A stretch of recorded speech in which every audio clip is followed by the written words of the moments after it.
Mike Brown, the former FEMA director. Joining us here is the former FEMA director. History, I think, was very unkind to you, my friend. Very unkind. Mr. Brown, thanks for being with us. This is Michael Brown Unplugged. Hey, welcome to this episode of Michael Brown Unplugged. I got a comment on yesterday's podcast. Somebody had written, I really like Michael Brown Unplugged much more than I liked Michael Brown Plugged. And my first thought was, well, yeah, if you're all plugged up, life's just not very comfortable. Because I've seen that on the television. There's all sorts of commercials on television that if you're constipated, you're all stuffed up, you're all plugged up, then you need to take all sorts of medications to unplug yourself, and then you can dance around like a ballerina. So that's what we do on Michael Brown Unplugged. No constipation, and we dance around like ballerinas. Okay, I want to get to something serious. Maybe. Yeah, this really is serious. There is in Australia a news organization called abc.net. They have an investigative journalism division that is called Four Corners. And Four Corners recently did a in-depth, it was a 45-minute segment on what's going on in China with regard to the Uyghurs. Now, you may know the Uyghurs are a Muslim sect of Chinese people, and they live in this northwest part of China called Xing. I can't remember the name of it. Let me see if I can find it in the story real quickly. Anyway, it's in the northwest corner of China. It's Xing something, right? I watched the whole 45 minutes. And as I watched the 45 minutes, I'm all about perspective. That sometimes we need to slap ourselves silly because we need to change our perspective a little bit and understand that there's, maybe a different way of viewing things. Or, in this case, even more importantly, that there are other things going on that are as deserving of our attention as AOC and the Squad. Parenthetical real quickly. I hate that we've now given the four of them a nickname, the Squad. Because you know what that does? That just emboldens them even more. They don't see that as anything other than a term of endearment and that they're really cool and they're making news. Well, while we're doing all of that, and I think back to yesterday's podcast in which I know that some of you, you can't satisfy everybody. A radio program and a podcast are pretty much the same. You have to do what you want to do, because if you try to do in radio or podcast what everybody else wants you to do, you will invariably fail because everybody has a different perspective of what they like to hear or don't hear. And I get, advice and suggestions from everybody about, do it this way or do it that way. And trust me, I read those and I consider them and I think about them. But then you reach the point where you start the computers, you start Adobe Audition, and the podcast begins, and you just have to do what you want to do. Today's kind of going to be one of those. Today's kind of going to be a little bit like yesterday, primarily because I got slapped today. I got slapped by this Australian ABC News report about what's happening in China with the Uyghurs. It's a remote corner of the world, but what is taking place there is nothing short of breathtaking. It is another Holocaust.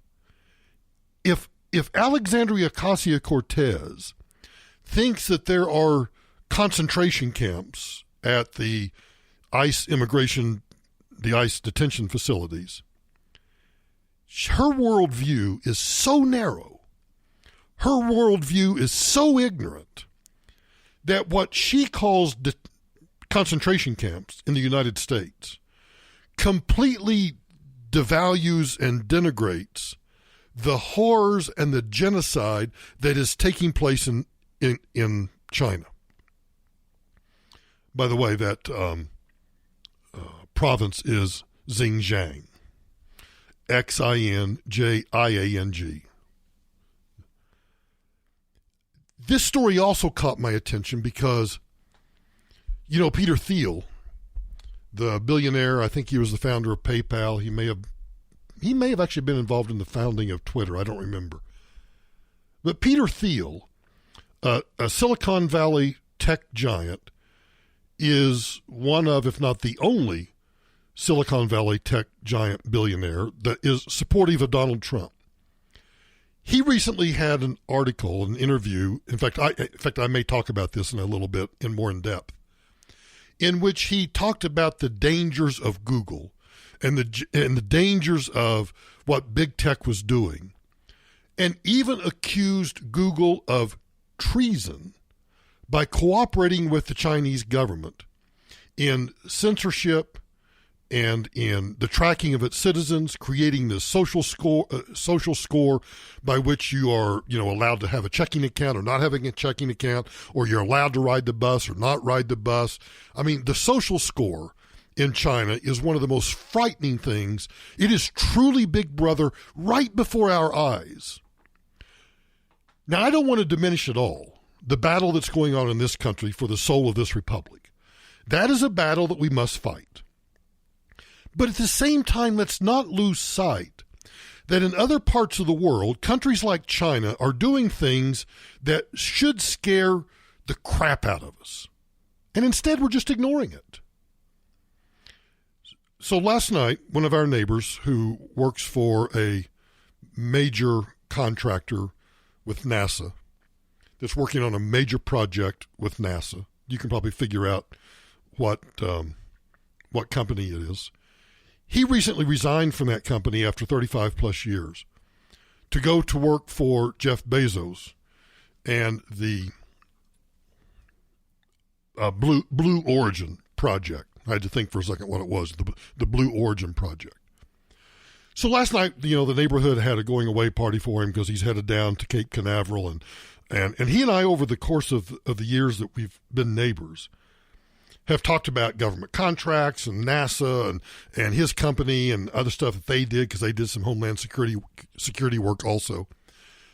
And we've talked about how China is making all of these moves to go back to the moon, because China is convinced that while they are in Africa mining all of these precious metals that we need for almost all of the modern products that we use that are becoming in short supply, They are cornering the market in Africa where a lot of these precious metals exist.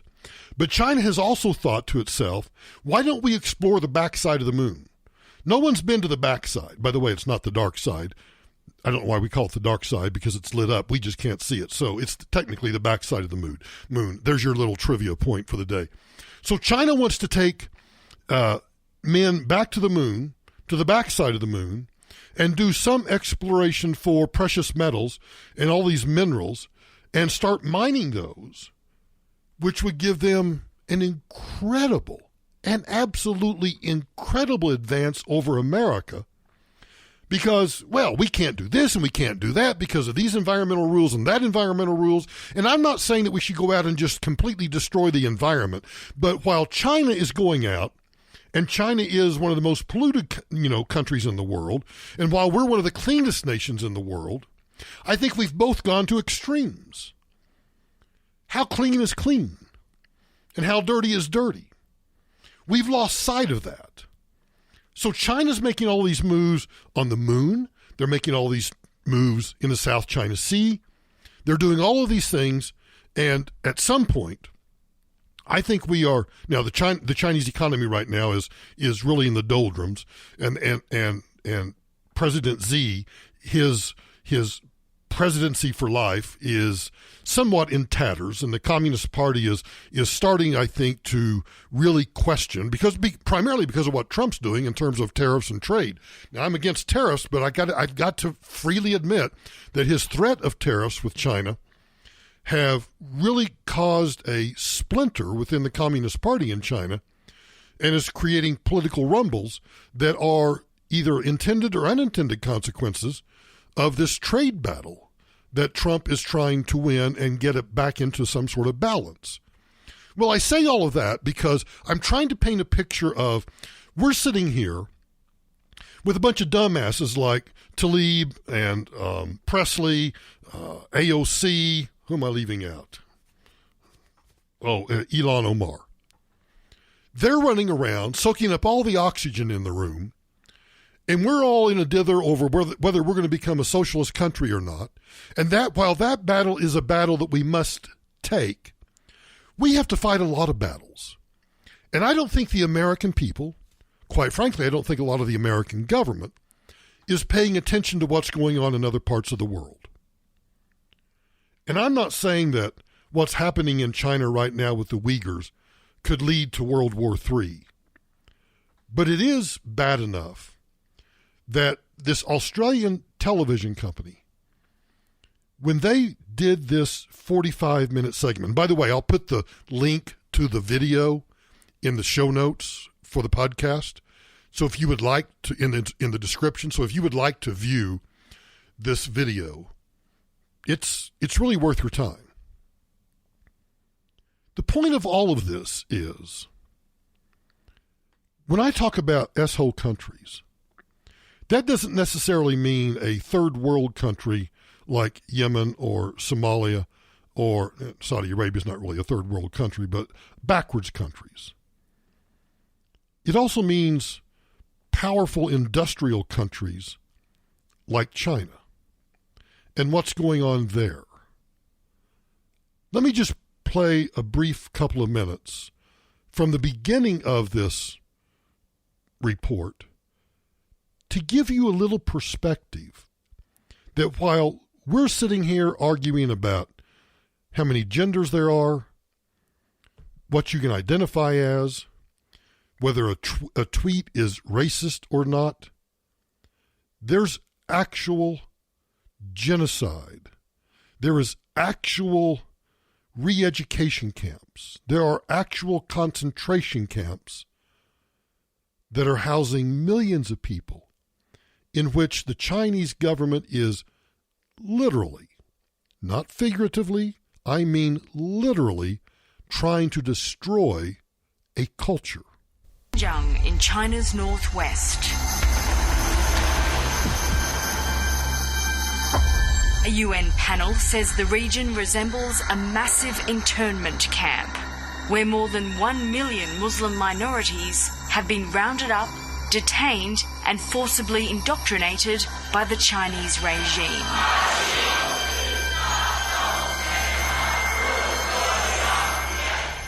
All of us, many of us will cry when we're alone.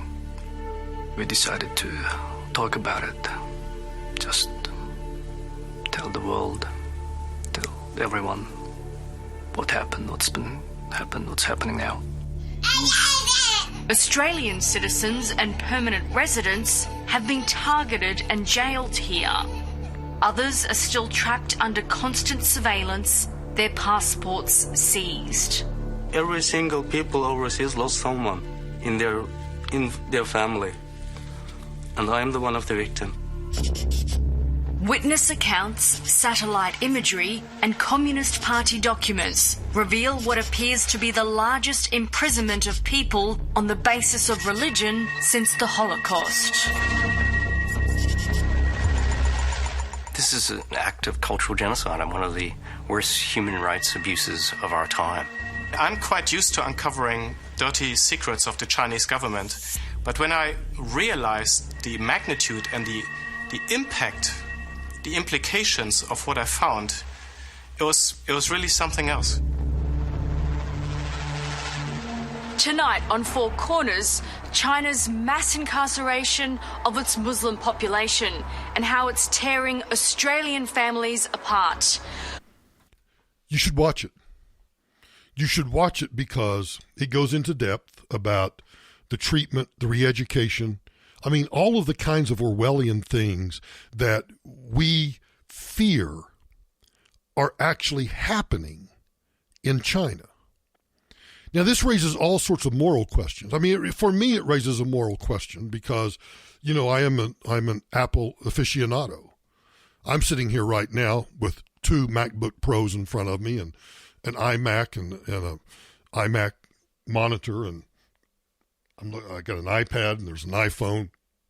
I'm just a Mac nut, and I have been since Steve Jobs went back and created the Apple IIc. So I struggle with the fact that I'm in some ways supporting a regime that is committing human rights abuses, the likes of which have not been seen since the Holocaust, according to this Australian report. I also, and it's one of the reasons why, and look, I've gotten rid of everything Google with the exception of YouTube. And you can call me a hypocrite, but I've kept YouTube primarily for business reasons. But we'll get to Peter Thiel in a minute and his claim that Google may actually be committing treason by their cooperation with the Chinese military. And of course, you've heard me back on the radio days and back in the earlier podcasts talking about my absolute anger at Google for helping the Chinese government develop an internet system that censors the Chinese people from, searching for news around the world, and also allowing the Chinese government censors themselves to track virtually everything that every citizen. Now remember, this country of 1 billion plus people. The Chinese government has, and when you watch this video, the Chinese government has facial recognition on virtually every citizen in that country and cameras everywhere. So there is this vast bureaucracy that is constantly monitoring and watching every step of every Chinese citizen. Google helped them do that. It makes you realize that while we battle for this country's freedoms, let's not forget that we may have to multitask. And we can. We've multitasked many times throughout the history of this country. World War I, World War II, Vietnam, the Middle Eastern wars. We've always multitasked. But I think right now, and of course I know it's the presidential election season, so I know that we're all sucked up into that. So I just want you to take, and you can fast forward through parts of it if you find it boring or uninteresting or whatever, but I want you to go watch this video. And I want you to think that the next time that Alexandria Ocasio-Cortez accuses the United States government of some sort of genocide or holding children in cages in concentration camps, just how stupid that woman is. So that when somebody says, why don't you go to some other country or go to a country you came from, I'd be happy. As I said to my friend Andy on a phone call yesterday, I made the comment, we were talking about the podcast and whether or not those tweets were racist. And I made the comment about, I know I've said on the air many times that, if you dislike this country so badly that, I would suggest you go to an S-hole country. And he reminded me that I actually said on air one time, in response to somebody that said something bad about the United States, that I would be more than happy to buy them a one-way ticket to Venezuela. And I would even buy a first-class ticket, and I could probably raise that money from my audience in less than 15 minutes. Well, I truly believe that.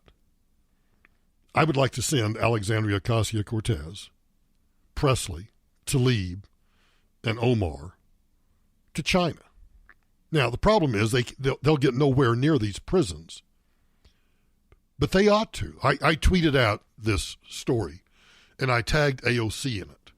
Not that she's going to read my tweet, but that maybe somebody, maybe some little, punk-nosed, snotty-nosed staffer that she has will see it, and just out of curiosity, she or he will watch the video, and I've accomplished the goal of maybe educating one member of our staff about what's really going on in the world. So let's just not lose track of the fact that we have a very important battle going on in this country. But there are geopolitical shifts taking place all around the world. I read yesterday the F-35 fighter jet program, We have grounded the Turkish pilots that were training in the F-35 at Luke Air Force Base. We have ceased shipments of the F-35 to Turkey because Turkey has started buying anti-aircraft weaponry from the Russians, which would actually take down F-35s. So there's a shift that's been taking place in Turkey. Turkey is beginning to realign, even though it's still a member of NATO.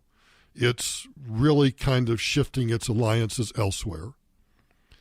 China's making its moves, and if China suffers either an internal battle within the Communist Party, or if the Chinese economy tanks, all of those are pivot points in history that we may not recognize them at the time, but in hindsight we look at, the day that the stock market crashed in China, or the day that China did X, or that, President for Life Z, Chairman Z, was dethroned and suddenly disappeared, and, another Mao Zedong appeared, or whatever. Those will be tipping points and pivot points that we may look back on and understand that's what got us into a worldwide depression, a third world war, any number of things. All of these things are happening everywhere around the world. And all we do is we navel gaze too much. And not that navel gazing is wrong. It's just that sometimes we need to get our heads out of our butts and recognize what's going on in the world around us. So if you'd like to see the video, which I would encourage you to do, the link will be in the description of this podcast episode, and you can watch it there. If you want to search for it, just go to abc.net.au, abc.net.au, and look for Four Corners. The Four Corners is their investigative division, and they've got a lot of stories, but this one in particular caught my eye. Hang on, I'll be right back.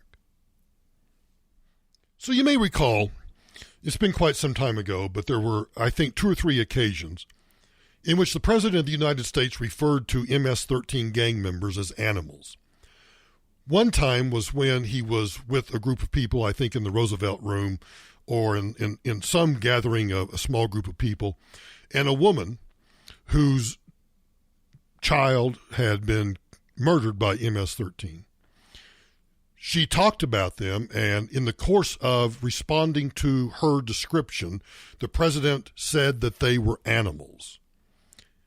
And of course, the media blew that up, took it out of context, and said that the president is calling immigrants animals. Well, there was no such thing. He said it also when he was speaking to a group of people, a law enforcement gathering, when he said this. We love our police, we love our sheriffs, and we love our ICE officers. And they have been working hard. Thank you. They have been working hard. Together we're going to restore safety to our streets and peace to our communities. And we're going to destroy the vile criminal cartel MS-13 and many other gangs.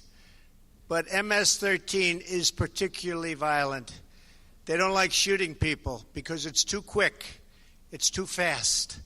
I was reading one of these animals was caught and explaining they like to knife them and cut them and let them die slowly because that way it's more painful and they enjoy watching that much more. These are animals. Can't disagree with that. But why do I bring it up? 22 members of an MS-13 gang members have been charged in grisly murders and racketeering. 19 of the 22 are illegal aliens. Los Angeles. Federal racketeering, murder, and other charges were filed against 22 suspected MS-13 gang members who law enforcement officials believe are linked to a series of grisly killings involving baseball bats, machetes, and other tools of medieval-style violence, authorities said this week. 19 of those indicted are considered illegal aliens, although the USA Today story calls them illegal immigrants. And most of the group's members arrived in the United States in the past 4 years from Central America. All but 2 are under the age of 24. The arrests, the last that came over the weekend, capped a 2-year investigation. USA Today says that while President Donald Trump has singled out MS-13 as a threat to public safety in the making of the case for tighter security along the Mexican border, U.S. Attorney Nicola Hanna said the defendants mostly preyed upon other recent immigrants who believed they were rivals. She said MS-13 has been named as one of the top 5 transnational threats to the United States. MS-13 has spread like a cancer throughout the United States. This country has crime. This country has always had crime, and it will always have crime. It is the nature of humanity. There will always be people who steal, rob, kill, rape, burgle, whatever crime you want to make up, it will always occur. But my argument has always been, these are crimes that would not have been committed but for a broken immigration system that allows them to be here in the first place. Now, how do you suppose these 19 of the 22 who came from Central America, let's just see, let's open our minds and see if we can imagine how those 19 might have gotten into the United States. Let's just say, for the sake of argument, that all 19 came from El Salvador. So they jump on one of the migrant trains heading north to Mexico. They cross the Mexican border, no big deal. They start making their way through Mexico on their way to the Texas-Arizona border, maybe the California border, but probably the Texas border.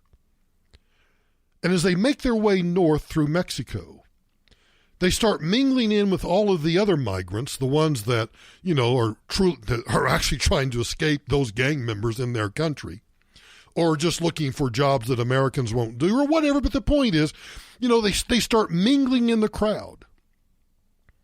And pretty soon, one of these 19 finds an unaccompanied minor. Oh, but Michael, there aren't any. Why would you say that? Who in their right mind would put their 12-year-old or their 14-year-old or their 15, or for that matter, their 17-year-old on a migrant caravan going north to Texas? Well, because they're stupid and desperate. And that's a fact. And it's a fact, too, that we have unaccompanied minors arriving at ports of entry and or crossing the river or the border somewhere illegally. So they didn't just become unaccompanied when, it wasn't like their parents, went with them all the way from El Salvador through Mexico, and as soon as they got to the Rio Grande, they pushed the kid aside and said, okay, you're on your own. And you go that way and we're going this way. No, it didn't work that way. They sent their kids on that caravan from El Salvador all the way through Mexico on their own because they thought that was the only way to get that child a better life. Well, along that route, these 19 MS-13 animals know exactly how our system works. And they know that if they show up and let's say they're 23 years old, they know they can't probably claim asylum. They know that if they're there by themselves, that it's going to be more difficult. They may have to cross illegally somewhere.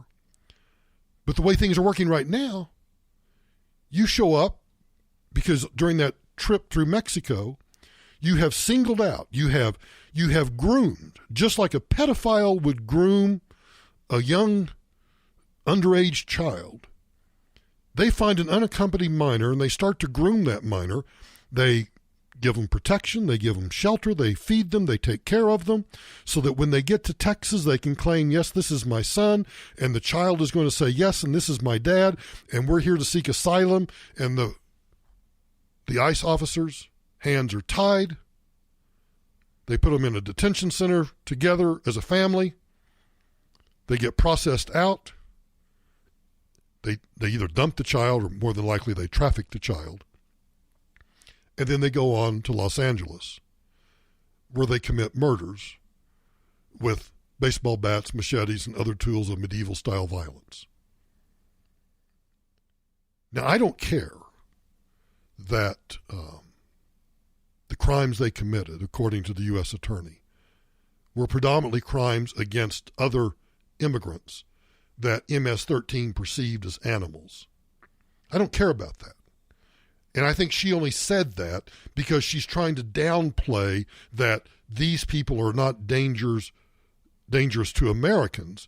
They're dangerous primarily to other immigrants.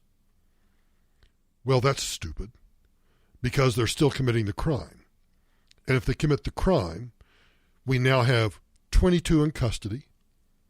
Do you think any of these 22, any of them, do you think any of them have the resources with which to hire defense counsel? Of course not. So once they're Mirandized, once they're read their rights, they'll go before a judge for an arraignment. The judge will ask if they have counsel. They'll say no, and they'll plead that they're indigents, and a lawyer, a public defender, at taxpayer expenses, will be assigned to defend each and every one of these. And those 22 will now take up court time and eventually take up prison space. So it doesn't make any difference whether the crimes they committed were against U.S. citizens or against other illegal aliens or other immigrants. They committed crimes on American soil that would not have been committed but for their presence here. And because of their presence here and the committing of those crimes, we are now in the position of having to spend taxpayer dollars on giving them their rights, a fair trial, and if they're convicted, incarceration for X number of years, and then you know the routine. For those of you that like to fly fish, you got a really nice trout. We'll catch them, release them, deport them back to El Salvador, where they'll turn around and rinse and repeat and do the same thing again.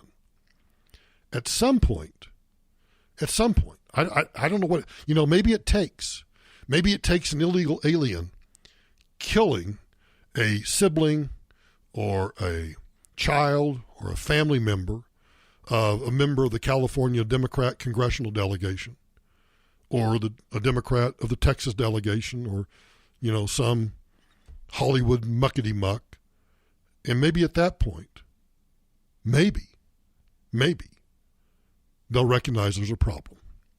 Hang on, I'll be right back. Okay, let's talk economics for a little bit. So Kamala Harris is doing an interview with CNN. And she's asked whether or not she supports Medicare for all and whether or not she supports the Bernie Sanders plan. And the dumbassery that ensues is just, it's a great moment to step back and analyze briefly what these people are saying. Because I know that you understand that when they say that, we're going to expand Medicare for everybody, but we're not going to raise taxes on the middle class. You and I both know that the money has to come from somewhere to pay for that expansion. It's not free.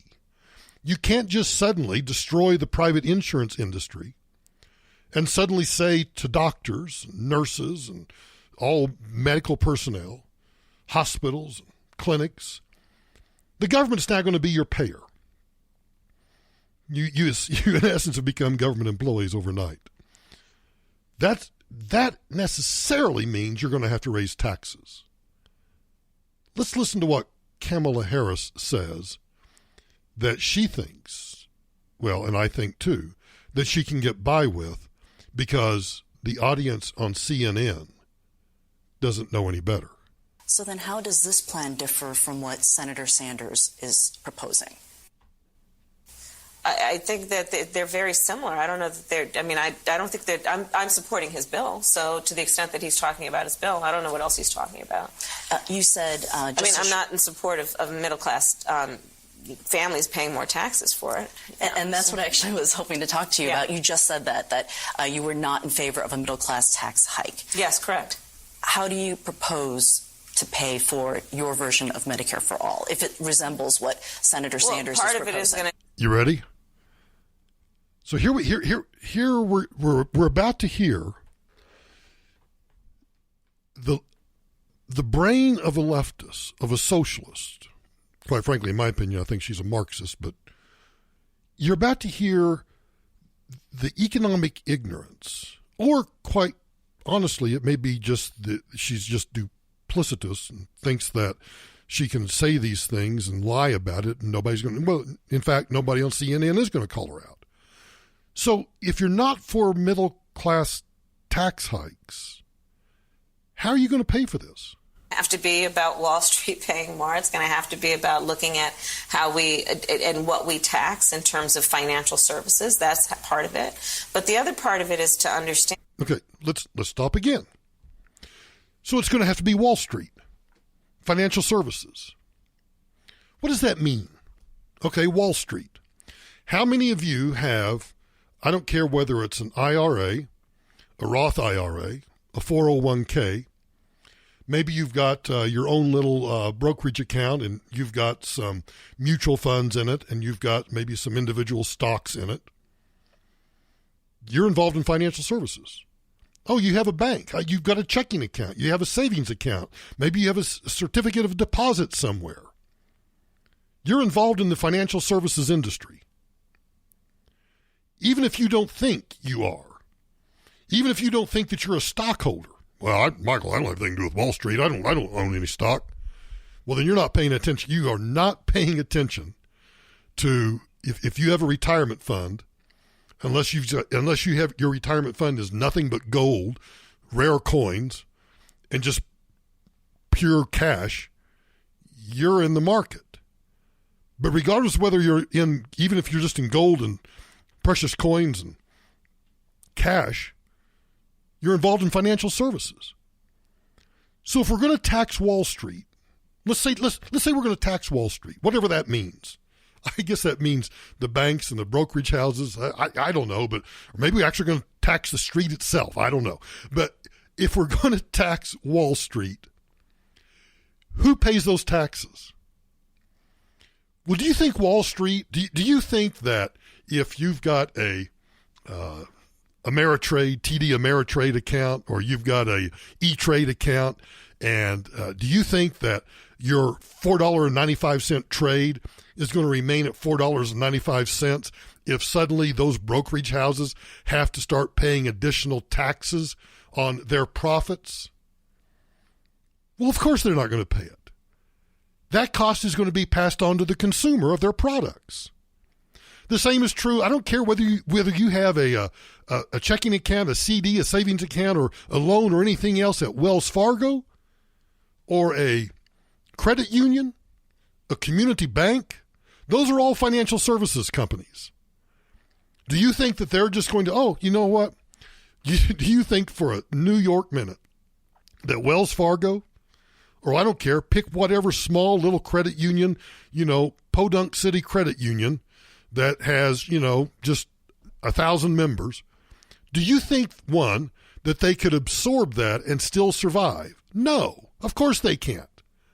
So they're going to pass that on to their members. So the middle class, in some cases the lower class, all classes are going to pay for it. But the point is this. When Kamala Harris says to CNN, well, I'm not going to put a tax on the middle class, and in the same breath says it's obviously going to have to be Wall Street and financial services, that's because they have made Wall Street and financial services the devil, Satan itself. And so to the uninformed, yeah, that's right. I want Medicare for all. I want socialized medicine. I want single payer. And I want those dirtbags on Wall Street that are making all this money, I want them to pay for it. And then you bitch when your checking fees go up or your trade fees go up. You gripe about it and you never connect the dots. Well, I know you do, but the people watching CNN won't. She's not finished. And that this is about an investment. You know, those of you who listen to me over the years, this is about an investment. Mark my words. Every time a politician says that this is about an investment, just substitute the word spending for investment. The government does not invest.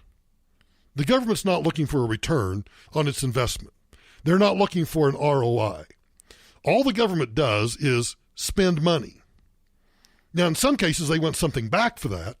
They spend money with, a government contractor, and they expect some sort of services back or product back, maybe an F-35. So I don't know who's building the F-35. Let's just say it's Lockheed Martin. I don't know, Boeing, I don't know. But whoever's building the F-35, so they spend money, they're getting a product back. But I really wouldn't say that's an investment. That's an exchange of cash for a product.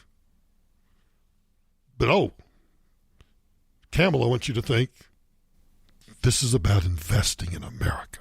And an investment which will reap a great return on the investment. We can't only look at this issue in terms of cost without thinking about benefit. The benefit to the American public will be that people will have access to health care that right now they cannot afford. And we are all paying a price for that. Senator, let's stop with that for a moment. She's correct in this sense.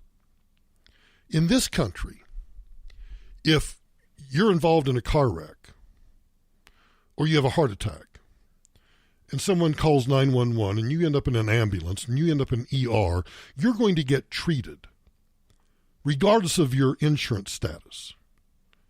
They're going to fulfill their Hippocratic oath, and they're going to do whatever they can to sustain or revive you and keep you alive, stop your bleeding, whatever they need to do. Anybody can walk into an emergency room. Go to Denver General Health sometime. I think I've suggested this before. Well, I would suggest it for almost any of you in almost any community that you live in.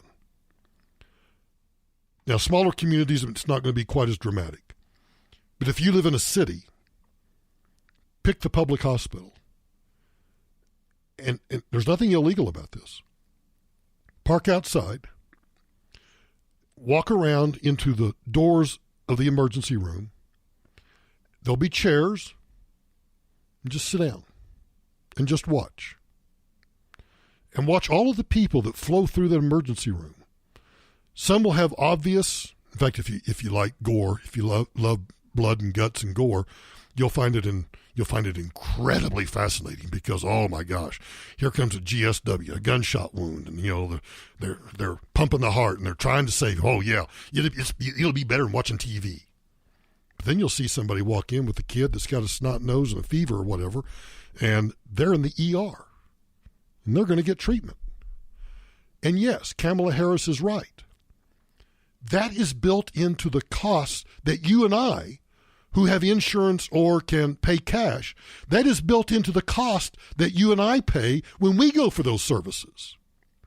But that's no different than you and I pay for the losses that Walmart or Target or Sam's or Costco has from shoplifting or stealing, whether it's internal stealing or external stealing.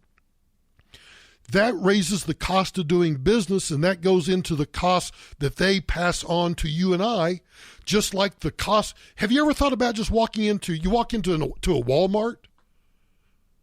Just look at the overhead in a Walmart. look at the building, look at the utilities, look at the employees, look at everything around it. The air conditioning, the lighting, all of that. All of those costs are a part of the price that you pay for every single thing that you buy in that store. And the same is true with health care. You and I are paying for the equivalent of the shoplifter in health care. We are paying for those who cannot afford, whether they're here legally or illegally, in case you were wondering that walk into an emergency room or walk into some, public health clinic or wherever else it might be. You and I are paying for that. But we shouldn't be shocked by that, because you and I know there's no such thing as a free lunch, and those costs have to be covered somewhere.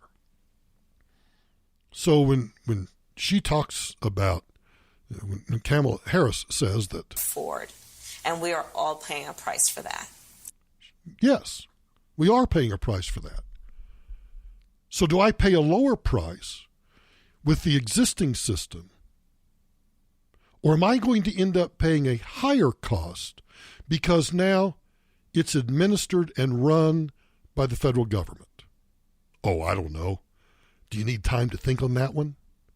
I mean, I can stop the recording and I could run to McDonald's and get a Diet Coke. I could take Greta the Leonberger for a walk while you ponder that question. The question is, will the costs be higher under the existing system, private insurance, a mixture of some, Medicare and Medicaid programs? Or will the costs be higher if we have the federal government just take over everything and we have a single-payer system? I'll be back in a couple of days and you can tell me what the answer is. All right, wait a minute. I want to finish Kamala's thing. Well, Senator Sanders says that is impossible to achieve without a middle-class tax hike. I'm not prepared to engage in a middle-class tax hike. The rules have been written against middle-class and working families for far too long, and it is not necessary that they be taxed even more to achieve what is achievable by recognizing that they don't have to actually pay more to receive a benefit that they deserve, which is access to health care. I'm still fascinated by the whole idea that health care is a right. Because if you think about health care is a service that you and I consume based on all sorts of predicates. And those predicates are, how much do we exercise? How do we live? What kind of shelter do we have? What kind of food do we consume? What kind of vocation or occupation are we engaged in? Do we smoke or not smoke? Do we drink or not drink? Do we use drugs or not use drugs? Do we engage in unsafe sex or safe sex? Do we drive too fast or drive drunk? I mean, there are all these other predicates. So if health care is a right, why isn't food a right? Why isn't housing a right? You see, we're starting down that slippery slope of confusing rights with all of these other things that are just things. Food is not a right. Now, for me, food is a necessity. I don't know about you, maybe you're different, but for me, food is a necessity. As is occasionally a little, Pinot Noir or some nice tequila, maybe a grilled burger now and then. Yeah. Those are items that I think I should consider as a right. Enough of Kamala Harris. I'll be right back. Planned Parenthood is in the news, and I got to tell you, it is a fantastic story.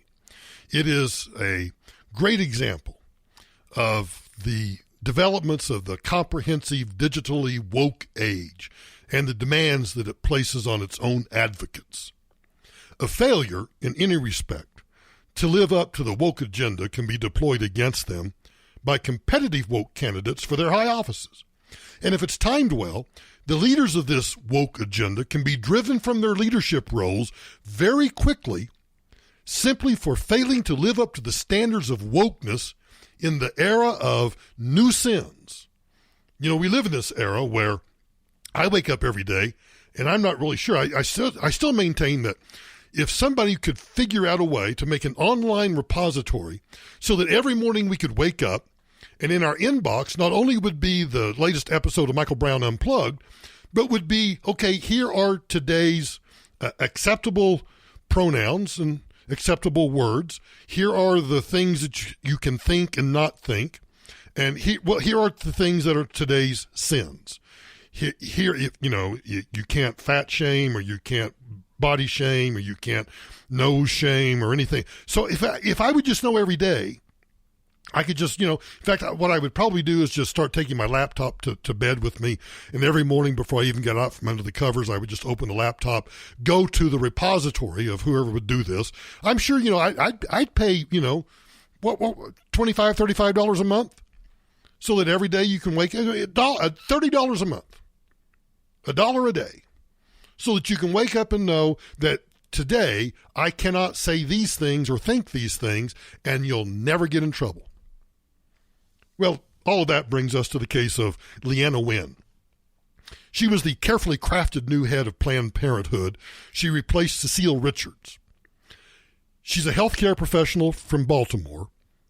She was rolled out in a deliberate and orchestrated media campaign that, if you watched it, it prevented her from being asked the hard questions and forced her to stick to an obvious script about what Planned Parenthood was. And this new president, this woman named Wen, she was very good at that script. The script kind of went like this. Planned Parenthood is about women's health.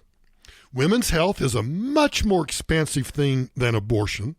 And literally no one on national television asked her about the proven fact that Planned Parenthood had gotten in major trouble for selling baby parts, which, is kind of odd that nobody asked her. You have new leadership coming in. You had this controversy. Why wasn't, how are you going to deal with that? Well, it turns out that the script wasn't good enough for Planned Parenthood's board of directors. They actually wanted the new president to shout for abortion, more abortion, instead of writing op-eds about having a miscarriage. They wanted her to be more political. And most of all, the board of Planned Parenthood was incredibly offended that she didn't embrace Julian Castro's idea that men can get pregnant. According to the story, two sources have told BuzzFeed News that when Wen also refused to use, quote, trans-inclusive language, for example, saying people instead of women, and telling staff that she believed talking about transgender issues would, quote, isolate people in the Midwest. I'd say this woman was pretty politically astute, maybe externally, but internally, she totally misread her board. So for a period of a few months, Wen would go through Planned Parenthood's press releases and documents, and she would delete the word sexual from the phrase sexual and reproductive health. And she also resisted using the word abortion as a standalone term. Instead, she wanted to use the phrase abortion care or other phrases. She just did not want to use the word abortion by itself.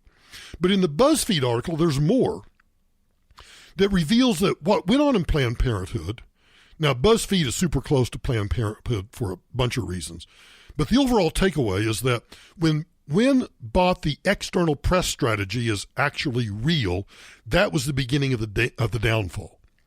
Namely, that she thought, based on all these press releases and the script and what the board wanted her to go out and say as she was rolled out, she believed, rightfully so, that she was now leading a women's nonprofit healthcare organization, which just happens to be an abortion provider, as opposed to what Planned Parenthood really is, which is a leading political and profitable organization which is all about abortion and political resistance. And just occasionally, some teenager can walk in and get birth control. But you can't get a pap smear and you can't get a breast exam and you can't get anything else. But you can get an abortion.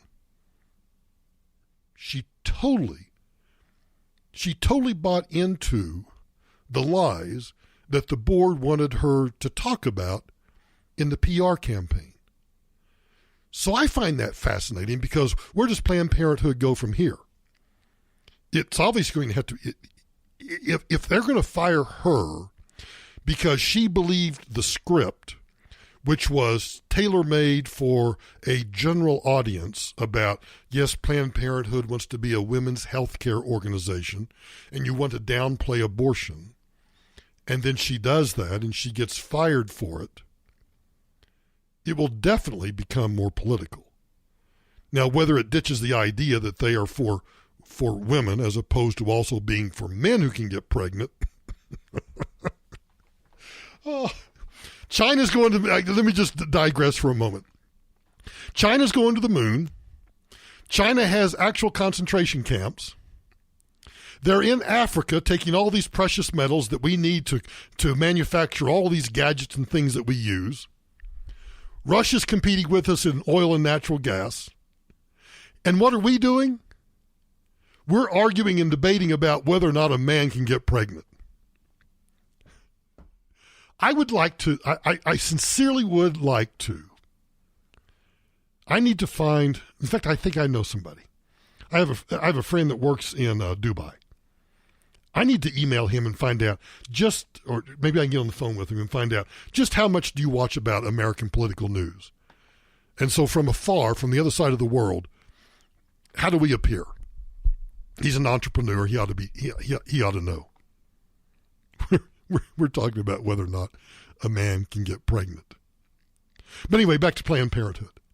I think this is another sign that the illusion of Planned Parenthood as an organization that is about safe, legal, and rare, as opposed to the baby-killing machine has become, is just that. It's a facade that ought to be rejected by any responsible media organization that covers Planned Parenthood. It is simply a collection of radical single-issue extremists at odds with the dominant view of the American people who are still funded by the government thanks to a bunch of Republicans on Capitol Hill that refuse to stand up and say, this is something we shouldn't be funding. Good grief. Hang on, I'll be right back. So I came across this incredible story. I didn't know this had gone on. This is at the Federalist, and the headline is, renting your house on Airbnb should not trigger felony charges. Well, it caught the headline alone caught my attention. And then when I went to the website to start reading it, the subhead says, in cities like Denver, the regulatory overlords have become needlessly tough on homeowners who rent out second properties as Airbnbs. Now, for those of you that believe in the right of private property, which I believe, along with the right of free speech, is one of the backbones of American freedom, this story really should just make you cringe. This is written by Molly Davis, and it was posted yesterday. A felony is often thought of as reserved for the worst types of criminals. You know, those who commit violent offenses, harming individuals with their property. But that's not the reality for Aaron Elinoff, a 34-year-old Colorado man. Last week, the city of Denver filed criminal felony charges against Elinoff for allegedly violating the city's short-term rental laws. Wow. The city and others across the country have deemed that people may not freely rent out their property on a short-term basis for extra income, and sometimes have deemed this transaction worthy of criminal penalties. Private property? Is that now dead too? Elinoff's formal charge is, quote, attempting to influence a public servant, after he apparently lied to city officials about his primary residence in order to rent one of his secondary properties out on Airbnb. Now, according to Molly, this is not the first time Denver has used this avenue to discipline residents for failing to follow the strict short-term rental laws. In June of 19, Denver filed felony charges against a couple, Alexander and Stacy Neer, for allegedly lying to the city about their primary residence while renting out their second and third homes on Airbnb. And I guess the reason is, in Denver, an individual can only rent his home short-term if the home is his primary place of residence. Now, I haven't looked up the law, but if that sentence is correct, I interpret that to mean you can only, if you're a fixer-upper and you own rental properties wherever, you live in one primary residence and you spend most of your time there, and that truly is your primary residence. But you have rental properties around the community. And if you rent those out, apparently that violates some city and county ordinance in Denver, because those rentals are strictly illegal. So that means that if you own a vacation home in Denver that's sitting empty, you can't rent that property short-term to earn extra income. Is anybody going to challenge this? Because I don't see how this can possibly be constitutional. According to Molly's article, the city dictates that those seeking to rent short-term must apply and pay a fee for a government license to operate, and then you have to purchase special insurance coverage, among other onerous laws, such as requiring homeowners to provide lengthy brochures to renters. Short-term rentals in Miami Beach are punishable by a $20,000 per offense. In New York City, you can face a $1,500 fine, no, not for renting, but for simply posting a rental online. In San Francisco, a couple had to pay $2.5 million for a chain of Airbnbs they were running. But it's not just in large cities. In American Fork, Utah, a short-term rental violation carries a penalty of $500 per day per violation. What's the deal? If I own my property, if I want to rent it out for 1 month, 1 day, isn't that my right to do so? You see, zoning laws, and I'm sure this is under a zoning code in Denver, zoning laws can be some of the most tyrannical laws that you can imagine. And apparently in Denver can lead to a felony. So don't tell me, you know how many times I've said, pay attention to the local issues? You know, in Denver, they elected a self-avowed communist. No, not somebody that Michael Brown says is a communist. Someone who she herself says, I am a communist. Pay attention. Those local and state races are every bit, and in some cases more important, than who your local congressman or senator is. Pay attention to those local races. Hang on, I'll be right back. Welcome back. So I said earlier that I wanted to talk briefly about Peter Thiel because he floated two possible explanations for Google helping the military of our Chinese rivals to acquire breakthrough artificial intelligence, AI technology, while simultaneously refusing to work with U.S. military on AI, artificial intelligence. Now, part of his explanation is that Google is afraid China would acquire the technology anyway through illicit means, so they just capitulate and work with China.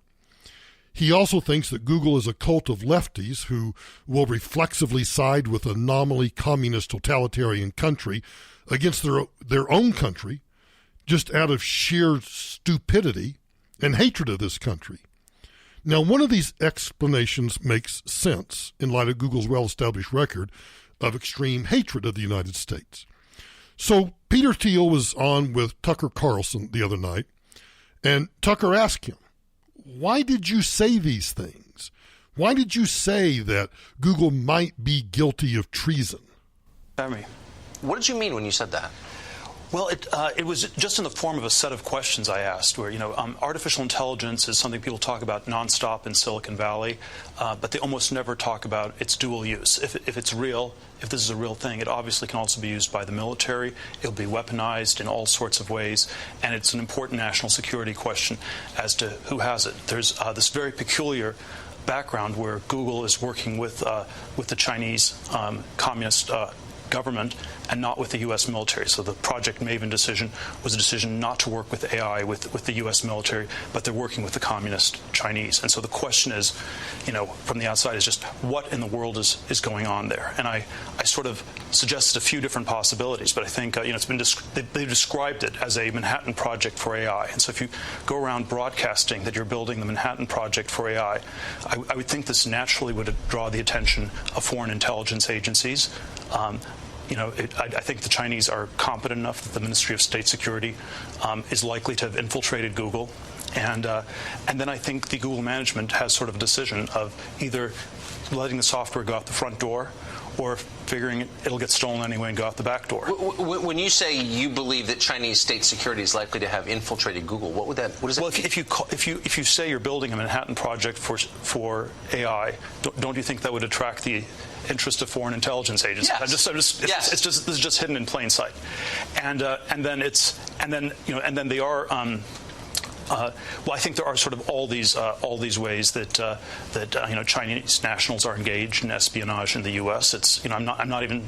It's understandable that China is doing that. They see themselves in a very serious competition with the U.S. But we're not particularly on our guard about it. And if you have sort of a series of super futuristic tech projects that you broadcast to the whole world, it's at least a suspicion.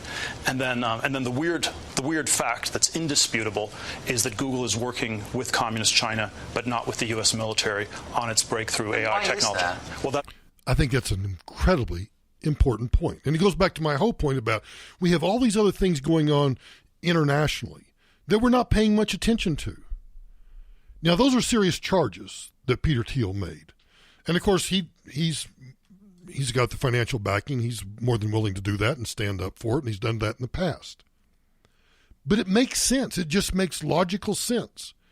You're working on an incredibly futuristic project involving artificial intelligence, and you refuse to do that with the U.S. military, but you do it with the Chinese military. Do you think the Chinese military is ever going to say to us, oh, you can trust us. We're not here to destroy your country or to take over your country or to do anything? Google ought to be asked these questions. Google ought to be held accountable. Just as when it came to public knowledge that Google was involved with the Chinese government in developing this censorship program for the internet so that they could track what Chinese citizens were doing and they could censor what Chinese citizens could see. When that became public that Google was doing it, they at least claimed to have backed off from it. But if they're actually engaged in this kind of activity with a foreign enemy, then Google ought to be held to account. And I'd say congratulations to Peter Thiel for at least asking the question. Hang on. Taxpayer Relief Shots next. So time for some Taxpayer Relief Shots. You know these come from Uncle Joe. Uncle Joe is the Taxpayer Relief Shot, Agent Jet A, is the Taxpayer Relief Shot expert of the Michael Brown Unplugged podcast. Here's how he describes the first one in the subject line. Taxpayer Relief Shots, July 17, 19. Best one of the year, in all caps. San Carlos, Lake Murray, California, 6:30 a.m. An intruder breaks into a home and begins struggling with the homeowner. The intruder is armed with a knife and begins stabbing the father. The mother dials 911, but the homeowner's 20-year-old son enters the room armed with a gun and shoots and kills the thug. Would the father still be alive today if the only option the son and the mother had was to wait for the cops to arrive in response to the 911 call? Yeah, this is a good one. Andrew, neighbors say it was just a matter of moments before police arrived on the scene after those neighbors had heard gunshots and a splash in the pool. The violence at this house is being combed through by crime scene specialists. All the while, a husband and father is recovering from his stab wounds from an early morning attack. Investigators say the 6 a.m. break-in on Lakeshore Drive woke up the family inside the house. A 54-year-old father confronted a 38-year-old white male, who police say was armed with a knife. As the homeowner's wife started calling police, the husband started fighting with the intruder. Investigators say the husband was stabbed multiple times before the victim's son fired on the intruder. Police say the wounded intruder scrambled outside before falling into the family pool, where the man died from a gunshot wound. Neighbors say the violence woke up the neighborhood. I heard 2 gunshots and then came outside to kind of check out what was going on, because they've recently had some people working in the house back there. So I thought maybe they just started a little early, but that wasn't the case. Then came back upstairs and actually heard what turned out to be the suspect fall into the pool. Neighbors are now just worrying about the recovery of the man that is well respected in the community. All the best. We're praying for him, absolutely. Our hearts go out, and the family as well. They're going through a lot right now. Investigators are expected to be on scene for hours as they comb through this evidence. As for the victim that's been taken to the hospital, he's expected to be okay. He's recovering, and everyone out here is certainly worried about him. He's well known and well respected in the automotive industry. That certainly is probably the Taxpayer Relief Shot of the year, because it demonstrates precisely why I do these. You have an intruder with a knife. He actually engages in a physical fight with the father, a 54-year-old man versus, 38? The father gets stabbed. Mom picks up the phone and dials 911. Now let's take the son out of the picture for a moment. If the son is not there with his weapon to neutralize, kill the thug, how many more stab wounds would the father suffer before he ends up dead? Or even if 911 responds within two or three minutes, the stab wounds could have still been fatal. Or even if they were not fatal immediately, the cops arrive 2 or 3 minutes later. The father, who has now been stabbed multiple times, is bleeding internally. Maybe some vital organs have been struck, and he either bleeds out or whatever before medical care can get there. But instead, because this country recognizes the natural God-given right of self-defense, and we have, pursuant to the Second Amendment, the right to keep and bear arms, which I keep reminding everybody says shall not be infringed, the son is able to come out and take down the suspect. And I have to kind of admit that the suspect stumbling out of the house and into the pool, where he died in the pool, that's like a movie scene. Yeah, that's like taking real life or taking movie and putting it into real life. That is a classic taxpayer relief shot. And it's exactly why we do them. Because here, the son was able to probably save his father's life, maybe save his mother's life. Because again, I don't know. Who knows? It just depends on all manner of circumstances on how quickly law enforcement can get there and stop the suspect from further harming these family members. So yeah, classic taxpayer relief shot. Thanks for listening to this episode of Michael Brown Unplugged. I would ask you if, as I said earlier, I was talking to my friend Andy, who listens, he gets the podcast off iTunes. And that's a great way to do it. But he said to me, would it be better if I got it off iHeart or iTunes?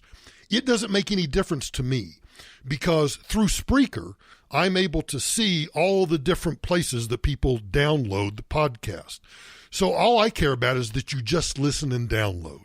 But if you happen to do it on iTunes, and you can give us a 5-star rating, and you can leave us a short review about why you like the podcast, that's helpful for people, because iTunes is the number one place where people discover new podcasts.